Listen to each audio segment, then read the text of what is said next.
he did not discard his own copy.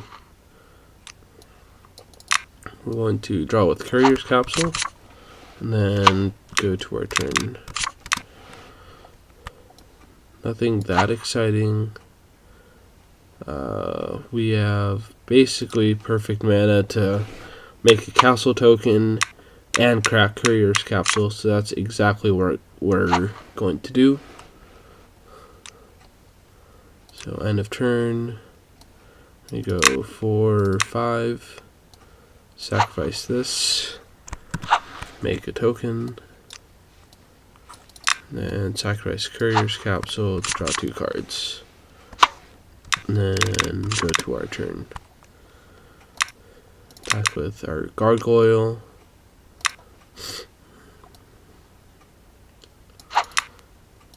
And we're going to play our Jace and see if this resolves.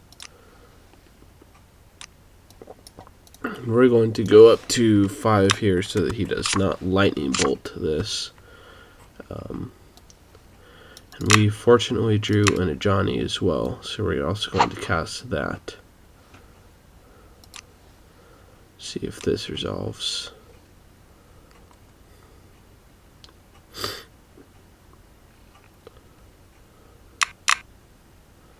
Unfortunately, it's not going to resolve.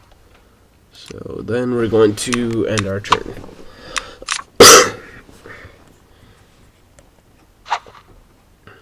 May actually be an option to mill him back, but we've already drawn enough cards that it may be too late to go back on that. So that poses an interesting question. How do we plan to win? So we're at 9 cards. And although that Jace shouldn't matter, this matchup is actually pretty long. 20 puts him at 14 cards. He's not going to deck, so here we want to get as much an advantage as possible. If he decides to race here, we're probably fine with that. So we're just going to pass the turn back, and if he plays another Sphinx, then we'll Dave Judgment. Gargoyle Castle is one of the few ways we have left to win. We also have a Chandra in the deck. So getting him down to less than 10 life is pretty important.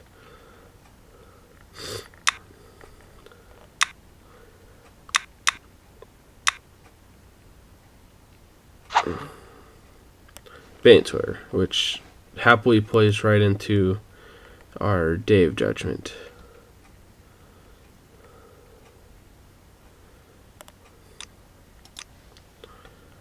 Hopefully we can hit a Path Exile or something off this capsule. So end of turn.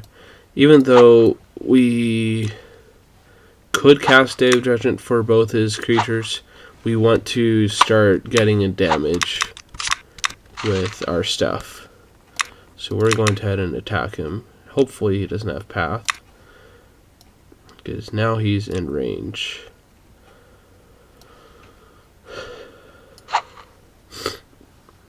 So the question here is trying to force through Chandra.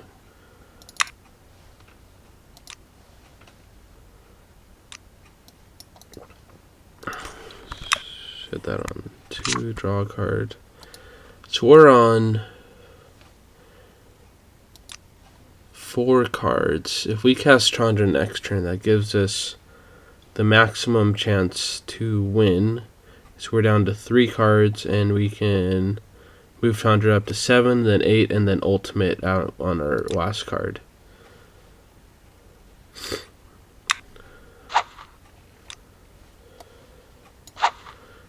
The hope is that he plays creature here that we can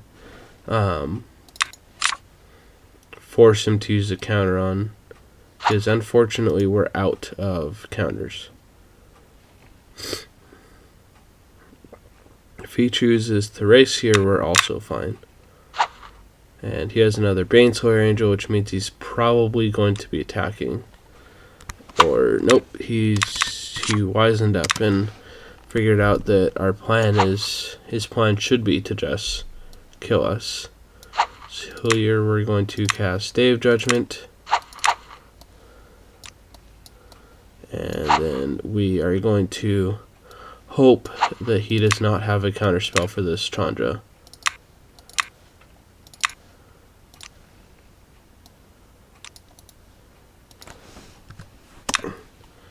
Which he does not.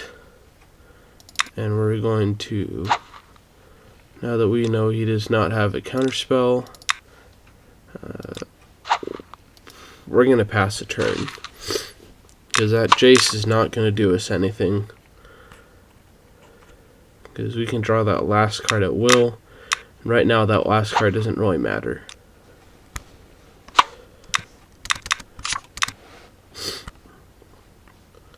We're going to have Day of Judgment. Hopefully this resolves, because it'll be a pain to deal with his Baneslayer, add a counter,